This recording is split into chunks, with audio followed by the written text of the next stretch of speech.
பாஜக ஆட்சியில் மாணவர்களின் தற்கொலைகள் அதிகரித்துள்ளதாக முதலமைச்சர் ஸ்டாலின் தெரிவித்துள்ளார். இதுகுறித்து அவர் தனது எக்ஸ் தளத்தில் வெளியிட்டுள்ள பதிவில், பாஜக ஆட்சியில் இந்திய உயர்கல்வி நிறுவனங்களில் மாணவர்களின் தற்கொலைகள் அதிகரித்திருப்பது கண்கூடாக தெரிவதாக குறிப்பிட்டுள்ளார்.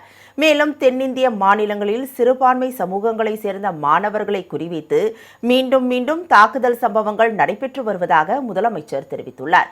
யுஜிசி புதிய விதிகளில் ஜாதிய பாகுபாட்டை ஒழிப்பதும் இதர பிற்படுத்த வகுப்பினருக்கு பாதுகாப்பு வழங்கப்பட்டிருப்பது ஆதரிக்கத்தக்கது என்று கூறியுள்ளார்.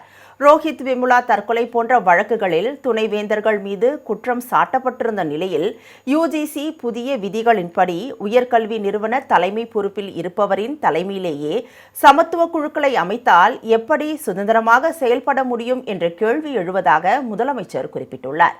பல உயர்கல்வி நிறுவனங்களின் தலைமை பொறுப்பில் RSS ஆதரவாளர்கள் நியமிக்கப்பட்டிருக்கும் போது இந்த கேள்வி மீண்டும் வலுவடைவதாக அவர் தெரிவித்துள்ளார்.